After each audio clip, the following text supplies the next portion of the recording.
hiền đi đến không bùi chú lâu trước cái răng mày ôi còn BL thì cái president cầm tuổi ngay thằng lúc còn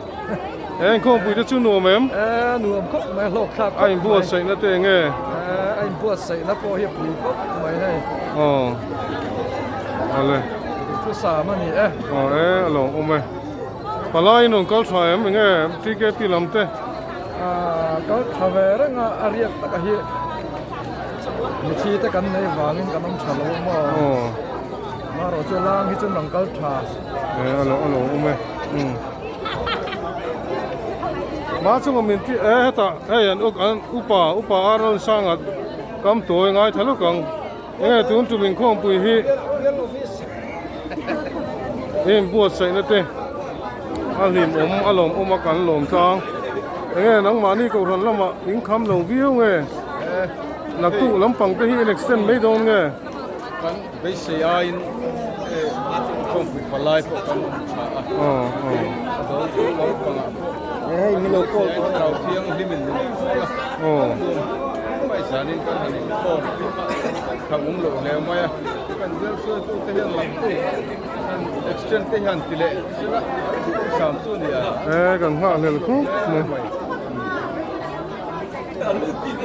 he ta hey palai lom tak lom tu mai hey an tang bal ti ke pilam pang hey dina po hi rong bo la chuak tun kan khong puim bang hian aron hoa no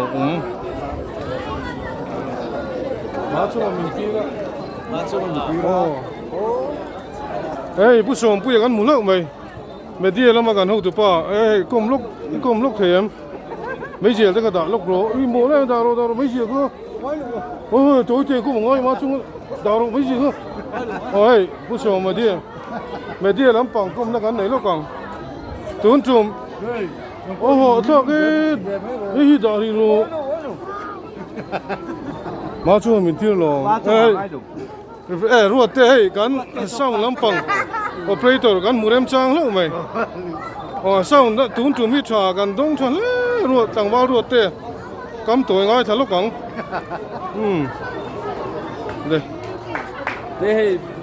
cho cái pastor bia lên không quỳ cán đồ tụ quân tế bồn đi booking cán sang đủ thứ sám lâu lại tê cán hẳn tuồng trả về khan ye hay cán đủ thứ sám tâm thấy chịu lên đi lâu va mà cán sum này ở trong cán tị thấy to sang bờ anh này不说不要没地人帮巴拉现上那个高阶现进阶段，巴拉高价， ăn chín chia mua bán lẩu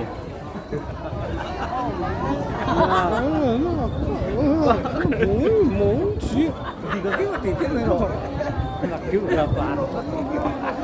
mấy địa人帮一做，你不谁那时候都还按工来睇得弄呢，refreshment 人帮做อาหารกันตรงแต่เห็นเส้นทุ่มแต่เห็นปทุมโม่ปูหางแต่ปูเฮียนเฮ้ยอาหารอันนี้ตุนจุ่มกันอิงข้องปุยกันใจแม่มาแต่กันเบี้ยเสียที่ปุ่งอูนะcông na tốiกันnày lúc con tụi con biết đến không bùi lâu triệt ta đổ tụi lắm bằng hay bua xe này thế anh mà đi làm mà trong ngút hẳn tuần ai chuan kan biết xe thì hiền hẳn tối phải lên suy lúc rồi xe ai kiếm mà phải biết cái gì mà đổ tu lắm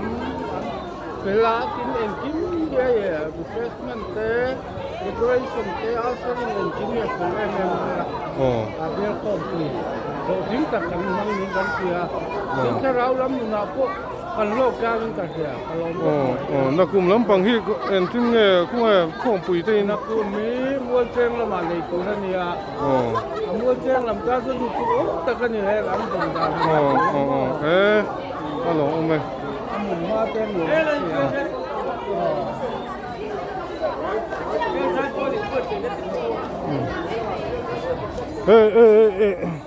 ta hiện nay còn nó sẽ ra còn không tụi